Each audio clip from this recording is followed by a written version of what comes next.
All right. Good afternoon, everybody. It's Congressman Jimmy Panetta, and I'm doing these webinars where we're highlighting certain aspects of the community.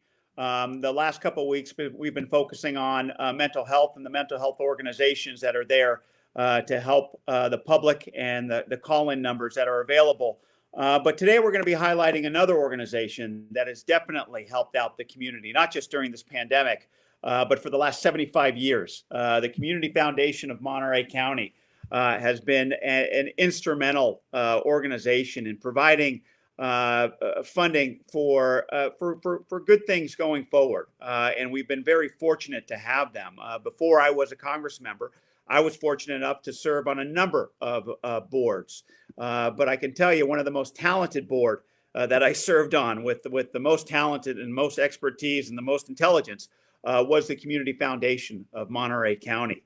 And seeing how they work and seeing how they focus in order to not just raise money, but the process of actually giving money to the right people and to the right places at the right times. I think Community Foundation specializes in that thinking, in that strategizing, and in that doing. And what I've seen is they truly are here in the Monterey County. They truly are here for good.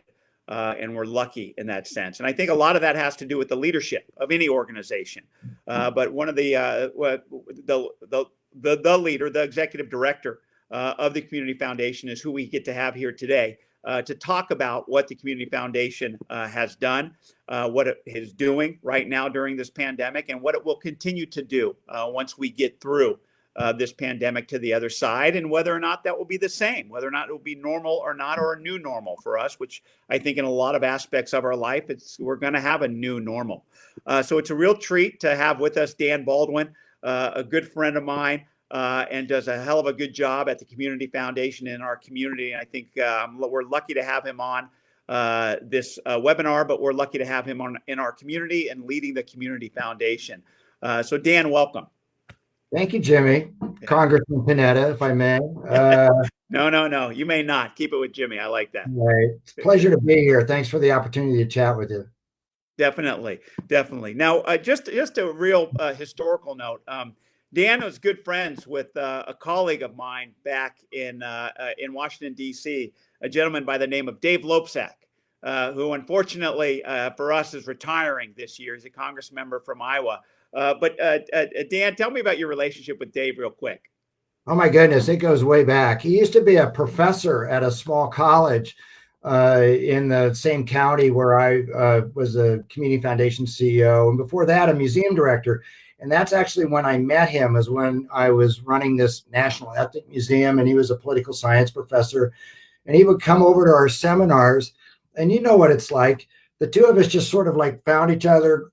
We'd sit sort of kibitz together as things were going on, and we just became great pals. And I was there at the very beginning when he decided to run for Congress, and I thought he was crazy. And lo and behold, 8 terms later, something like that, he's retiring. He's done a terrific job. I was thrilled to know he became friends with you, Jimmy. Definitely. Well, you were there at the beginning of my career as well, when I ran for Congress, and I was at the Community Foundation.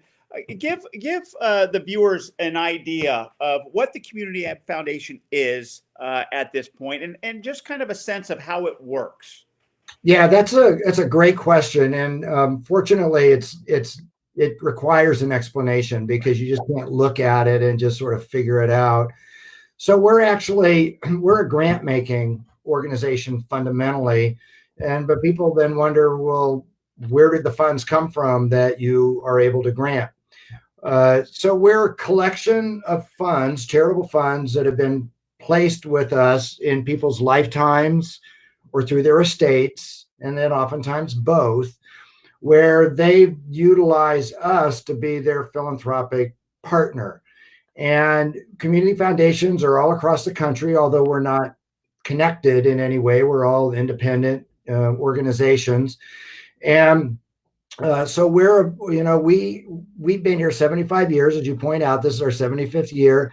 And so over time, you get the trust of the community, and so you grow. And we had about right now $275 million of total assets. We had in February, we had like 305 for 20 minutes, and then we kind of backed up as the markets backed up. But we really focus on grant making. We granted $19 million last year. That was our record. We're well ahead of that pace this year.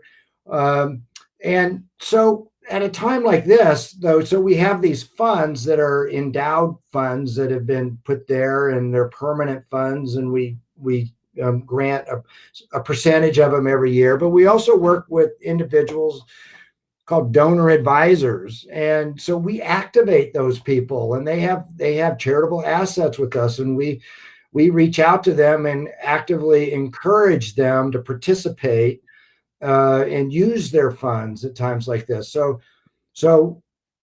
before the week of shelter in place, in fact, that Monday, we started our relief fund, and the first thing we did was that we sent an email to our donor advisors asking them would they contribute money from their fund into our relief fund. And, within 10 minutes, there was $100,000 from one individual that had come out of a fund into the relief fund. And it really just was a catalyst and just really got the ball rolling. That's great. That's great. So, all right. So you did a great. Thank you for explaining how you get the money in, and it's obviously based on the good-natured people that are here locally, absolutely. Definitely. And we're so fortunate to have so many people who are so willing to donate. They spend that type of money too. That's not chunk change. That's a lot of money. So, right.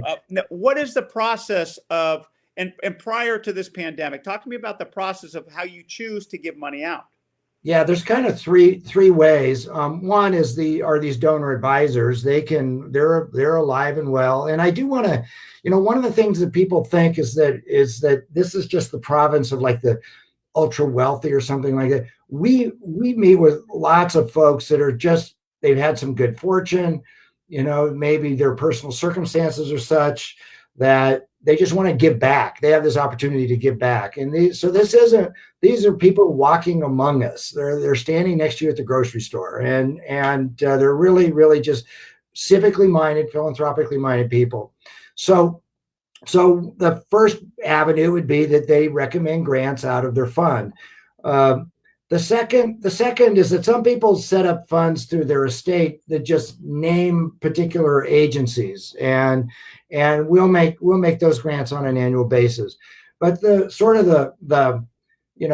prize assets, or the assets that give discretion to us to let our program staff, who is out there understanding the community, and we create a grant process, a grant program that takes intake of applications, grant committees, works its way through. It's a competitive process.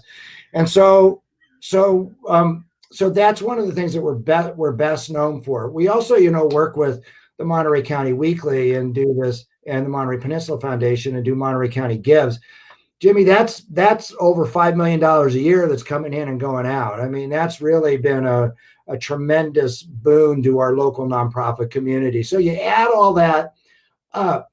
And I think one of the things that you said early on in this conversation about trying to, as a new board member, and you see these different processes and these different funds, it's what it all adds up to, and the kind of community impact that we're trying to make. It's not just through one avenue or another. It's this composite, and keeping our eye on that.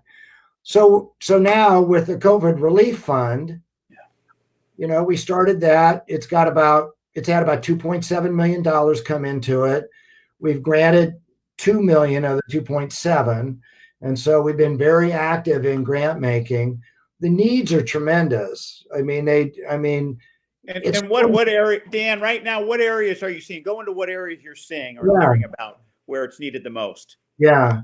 Well, from a human standpoint, the year is 2020, and we're having a big conversation about food security. This is the U.S. This is Monterey County. This is the vegetable garden of the world, right? And yet there are families that don't have the basics. And so a lot of what the fund has done it's granted money for food, and it obviously the food bank has been a major recipient.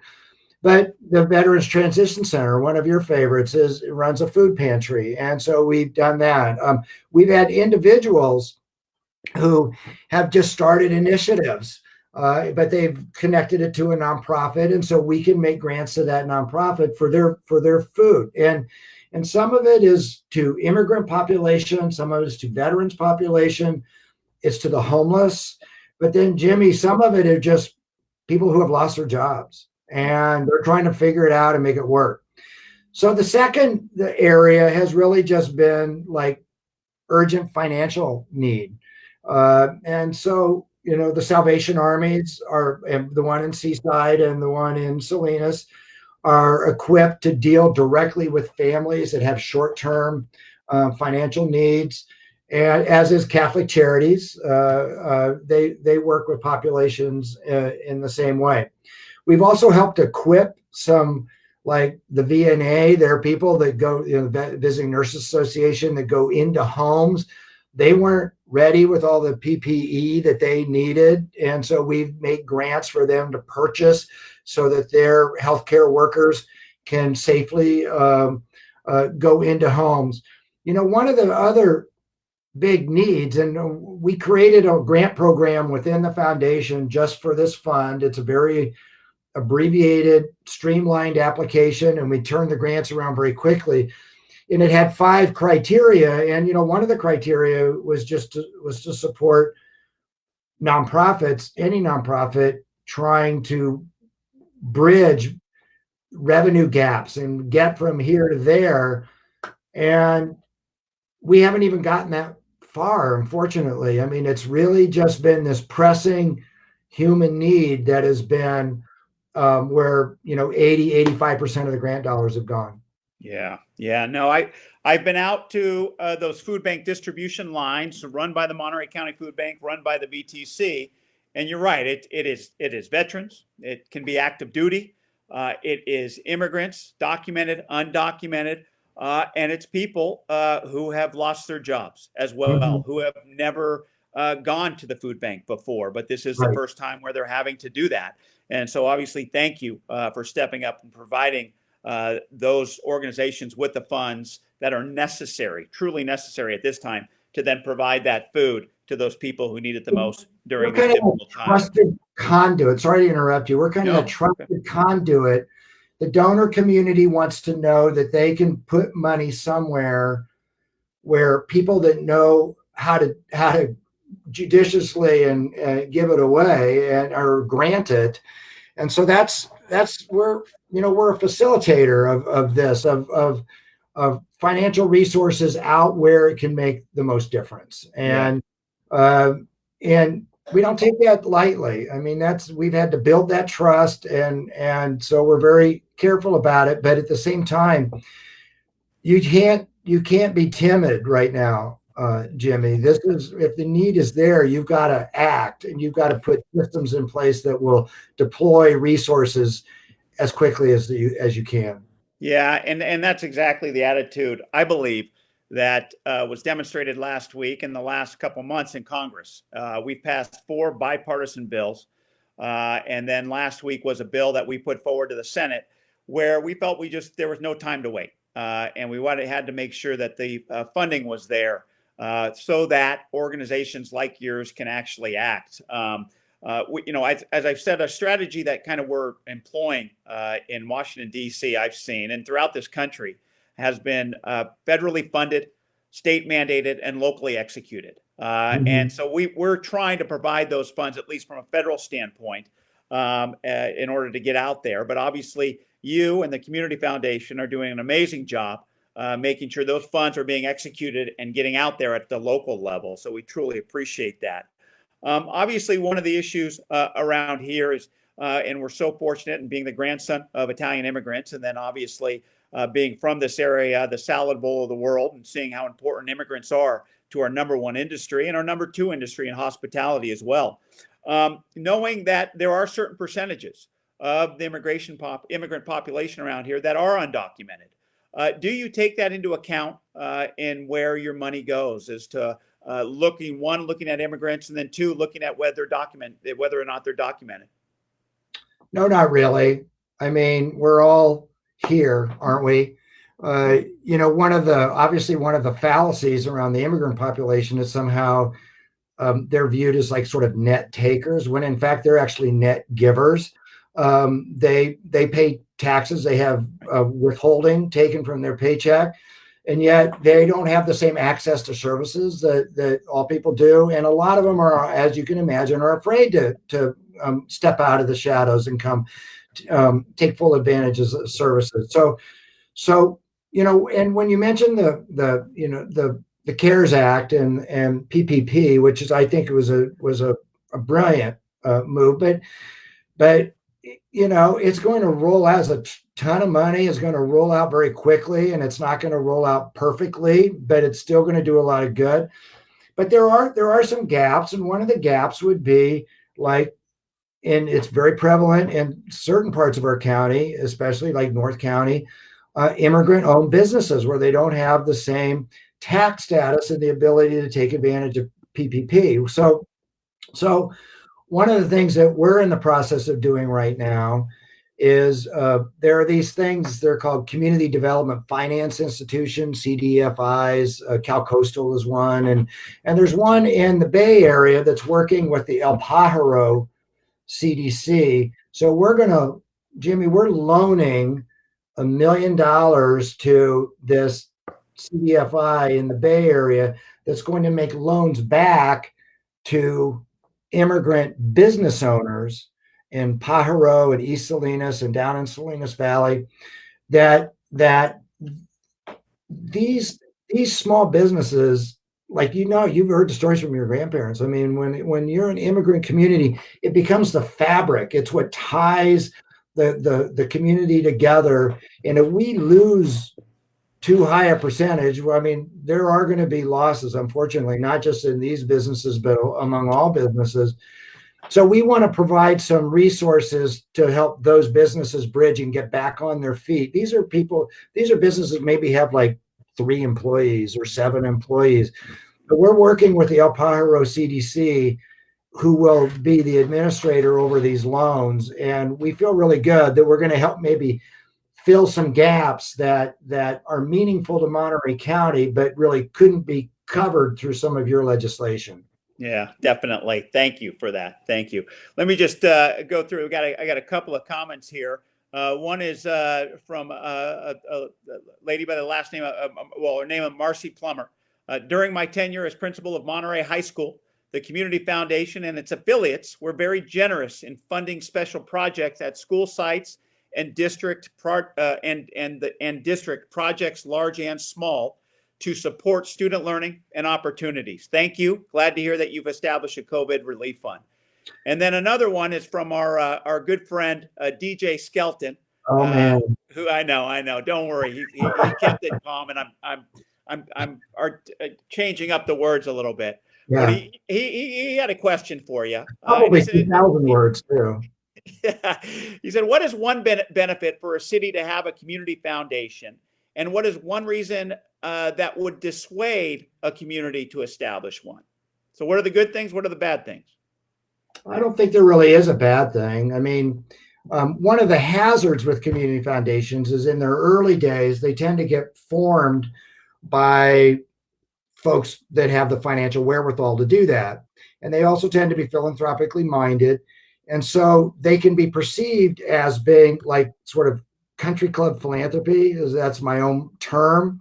And so over time, the model has to expand out. And so that's, I think every community that has enough critical mass. I mean, I do think one thing is that you do have to be able to have enough there to really support it and justify it. But once you've got that, and once you get through those formative years, there's no reason not to have a community foundation, because they connect people to philanthropy and to need. People who maybe don't want to figure it out for themselves, but know that there's this organization that will help them. Great. Well, you've proven in your work and and not just in your time, but in the 75 years that the Community Foundation has been here. Like you said, there hasn't been a negative reason. It's been all positive. We appreciate that. Dan, if someone wants to get a hold of you or get a hold of the Community Foundation or inquire as to making donations, how do they do that? So our website would be the easiest thing, and that's just cfmco.org. But my email is danb@cfmco.org. People can email me directly. They can go online and make gifts straight into the COVID relief fund and other funds that are on there. Some of which are, again, trying to assist people in this time. And then our phone number is, area code 831-375-9712. All of the phones, because we're all working remotely, they all transfer automatically to everybody's cell phone. So if you call in, you're going to connect to the person you want to get to. Yeah, and thank you, Dan. And that's exactly what we're doing in my office. We are working remotely, but we are answering the phones Monday through Saturday, 9 to 5 p.m. And if you have any questions for me that I can help you with, a federal issue, not just during this pandemic, but at any time going forward, please call 831-424-2229. Once again, 831-424-2229. We're here to help you with any issues, especially federal issues, and being that bridge to the federal government, getting through the federal bureaucracy and back. And I was able to. I got a lot of teaching, a lot of learning, watching Dan work as the executive director. And so, Dan, it's been a real honor to have you on this webinar. But more importantly, it's an honor to have you in the position where you are on the Community Foundation.